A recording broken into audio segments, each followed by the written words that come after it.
Quem acompanhou o desenvolvimento da série The Office desde a sua primeira temporada pode não ter percebido, mas testemunhou um evidente caso de desgaste de um formato televisivo.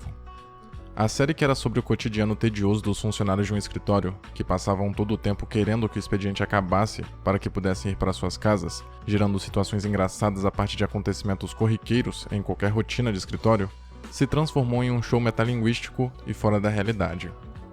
A série fazia piadas sobre a própria série, seus acontecimentos passados e referências aos bastidores. Um recurso que foi ganhando espaço no programa até que na última temporada, praticamente todos os episódios continham alguma alusão aos atores e os bastidores, incorporada nos diálogos dos personagens, sem contar as situações quase surreais num evidente esforço desesperado de se manter engraçada.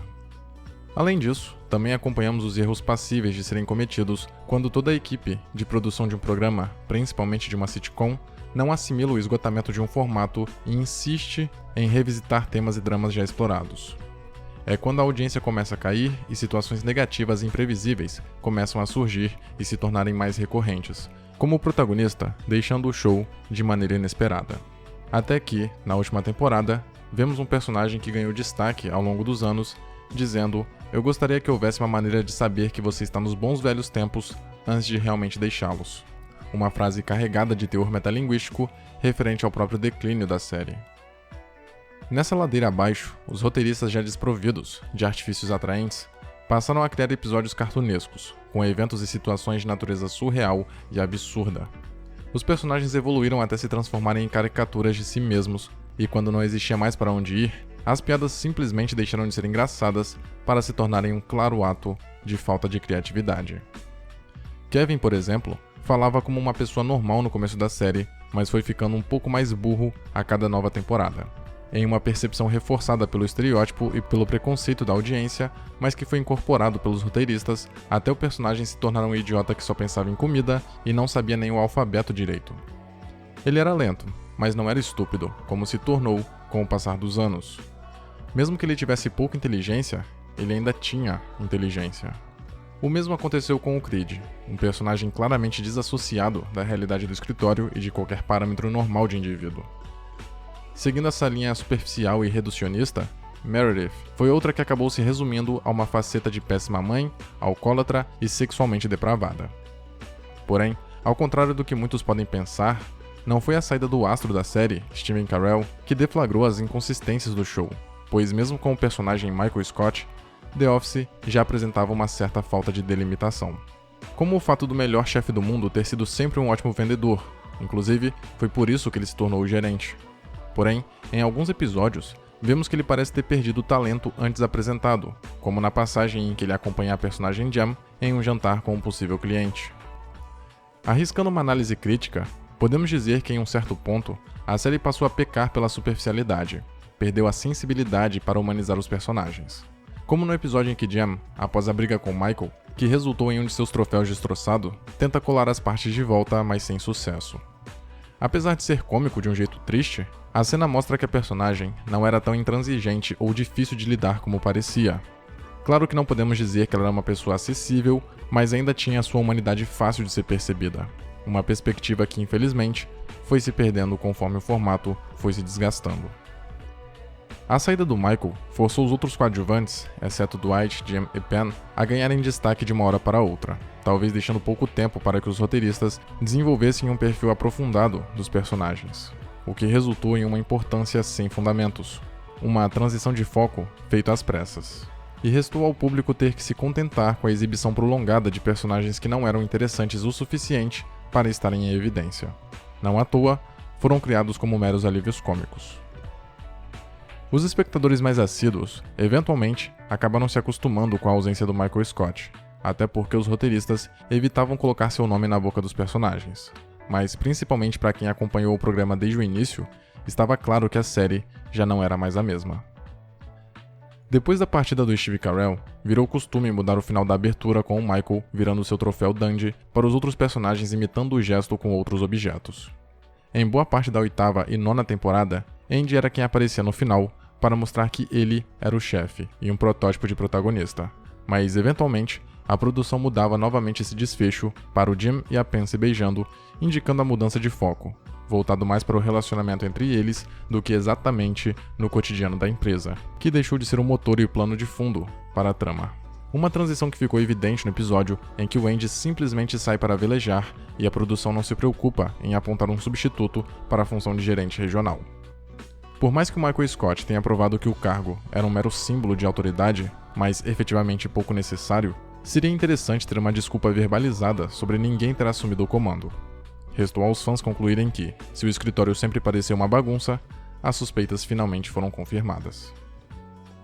A partir da saída do Michael, os episódios seguintes passaram a apresentar um certo desconforto, o que poderia ter sido normal, já que todo o humor do seriado era baseado no desconforto, mas para quem não acompanhava os bastidores, ficou uma sensação de que a qualquer momento Michael Scott iria retornar, e isso deixava a audiência ansiosa, quando na verdade o ator realmente havia abandonado o papel com o fim do seu contrato.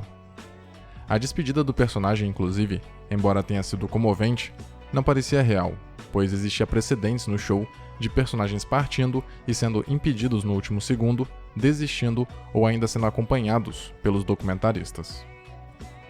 A viagem repentina do Andy, bem como sua distância da Erin, expõe como os roteiristas não sabiam o que fazer com a série, ou mais especificamente, com o próprio personagem, e viram como solução transformá-lo em um idiota completo e sem regeneração. Dedicaram um episódio inteiro do Andy indo atrás da Erin para mostrar que ele estava disposto a perder seu emprego para ficar com ela, mas quebrando a sequência, na temporada seguinte, focaram na sua vingança infantil contra Nellie, ignorando que o interesse do personagem pela Erin perdurou por temporadas. E quando parecia que os roteiristas estavam finalmente investindo no romance, simplesmente abriram mão dele para juntarem-na com Pete, um personagem recente que só foi incorporado ao show pela ausência dos clássicos Ryan e Kelly. Toda a passagem que retratou Andy perdendo seu emprego por conta da viagem que fez para recuperar a Erin se mostrou patética e sem lógica nenhuma. Tentaram fazer humor com a desgraça do personagem, mas tudo o que conseguiram foram cenas tristes e constrangedoras. Quanto ao romance do Daryl com a Val, este é só mais uma prova de como os roteiristas ou mudavam de ideia constantemente, ou não sabiam mesmo o que fazer com certos personagens e tentavam disfarçar essa incompetência a projetando na personalidade de Daryl, como se sua atitude fosse compatível com sua índole. Talvez o único evento consistente da 9ª temporada tenha sido a crise no relacionamento do Jim e da Pen, por ter quebrado a idealização do relacionamento perfeito e a imagem de que eles eram um casal de comercial, além de, obviamente, criar um drama genuinamente cativante, que te faz ficar preocupado com o rumo que a desavença poderia tomar. Por fim, a briga se resolve no episódio 21, e ouso dizer que ela foi necessária para tornar o casal mais crível, verdadeiro, e nos fazer bem como eles se lembrarem do porquê de serem uma bela dupla. Quando Jim decide investir em um negócio, era óbvio que a separação física do casal iria ser um problema. Jim estava perseguindo um sonho, embora fosse para o bem da família também, mas ao mesmo tempo deixava a esposa tomando conta dos filhos e da casa sozinha. Era compreensível, claro, a partir da perspectiva dele, mas avaliando pelo ponto de vista da Pen, ela tinha todo o direito de ficar chateada e triste com a situação. Tanto que a discussão deles no episódio 13 da 9ª temporada é assustadoramente natural, não só porque é fácil de se identificar com ela, mas principalmente por nos fazer entender como eles chegaram até ali. Além do mais, até aquele momento, não tínhamos visto brigas sérias do casal. E essa, em plena última temporada, em poucos segundos, consegue abalar a audiência de uma maneira realmente dolorosa. Toda vez que precisa chorar, a atriz entrega uma performance além do esperado. Convenhamos que em uma sitcom, ninguém espera que os atores se esforcem tanto, mas para a intérprete da Pen, sempre pareceu algo natural ser uma excelente atriz. A discussão do casal foi tão séria que pela primeira vez, um dos personagens não só interagiu diretamente com a equipe de documentaristas, como nós fomos capazes de vê-los também. Isso é muito significativo porque em 9 anos, os documentaristas eram praticamente ignorados, com raríssimas exceções de coadjuvantes incomodados com a câmera. Os personagens principais, porém, nunca demonstraram intimidade com a equipe, embora fosse natural imaginar que existia um certo nível de aproximação. Afinal, como Dwight chega a afirmar em determinada ocasião, é uma equipe de documentaristas que estão os perseguindo há 9 anos. Então, é normal que eles tenham algum tipo de relacionamento. Por isso, o pedido de Brian para que as câmeras fossem desligadas demonstra o quão grave era a crise pela qual Pen e Jim estavam prestes a passar. Claro que não deixa de esboçar um certo apelo dos showrunners, que a essa altura simplesmente não sabiam mais o que fazer com a série, então estavam arriscando tudo o que não tinham feito antes. Contudo, foi um raro acerto na utilização desse artifício, eficiente para demonstrar a seriedade da situação. Outro ponto interessante foi mostrar que a captação de som não era individual de cada funcionário da empresa, mas que também tinha um sujeito responsável por isso externamente. Apesar de não ser um recurso completamente convincente, ligeiramente ajuda na credibilidade. Tanto que no episódio seguinte, fizeram uma continuação da interação da Pen com Brian, terminando em uma piada envolvendo a Meredith, visando reforçar o vínculo entre os funcionários e a equipe de documentaristas.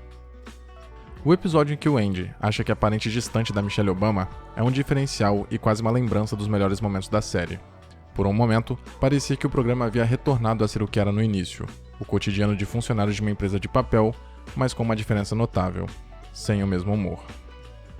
Nessa transição desacertada de sentidos, The Office abriu mão do desconforto genuinamente causado no ambiente do escritório para enfatizar artimanhas que fogem do ambiente tradicional, que já não são tão desconfortáveis organicamente, mas visivelmente forçadas e até fora da realidade. E muitas vezes, sem qualquer nexo, como as conversas do Dwight na entrevista de emprego para vendedor no lugar do Jim, com Trevor e o seu melhor amigo Ralph. Outro exemplo é a cena em que o Jim foge da chamada de Robert California sobre a contratação de sua esposa. Óbvio que sempre vimos os funcionários evitando o chefe e exibindo sua insatisfação em ouvi-lo, mas de maneira prática, relacionável e, o que é mais importante, convincente. Podem até existir pessoas que sobem no telhado para evitar uma conversa com um superior, mas não é o mais comum, nem o mais indicado a se fazer. Um momento que vale a pena ressaltar da 9ª temporada é aquele onde os funcionários contaram como foi o seu verão, pois soava como uma despedida, já que pela primeira vez ouvimos o cameraman, os personagens falando sobre o falso documentário e retirando seu equipamento de som antes da abertura. Já a introdução dos novos personagens, Clark e Pete, não passou de uma tentativa frustrada de renovar os personagens mais cativantes do programa, Dwight e Jim. Inclusive as piadas óbvias sobre eles serem versões dos carismáticos personagens principais eram recorrentes no início, mas logo deixaram isso para trás. Mais lamentável do que isso, foi o que tentaram fazer com a Nellie, um novo Michael Scott, nos episódios finais da 8ª temporada. No entanto, logo perceberam o equívoco e deixaram de insistir nela a partir da 9ª, para então empreenderem um propósito semelhante ao Andy, comprovado pelo ódio repentino deste último ao Toby, uma característica marcante de Michael. Passando para os últimos acertos, vimos que Robert California foi até uma boa adição ao programa, apesar de muito excêntrico até mesmo para os padrões da série. Contudo, seu tipo de humor, por mais que apresentasse certas bizarrices, não era compatível ao tom do programa. Por fim, podemos entender o debate sobre o documentário na última temporada como uma boa aula de estratégia para ganhar tempo e entregar respostas de maneira direta.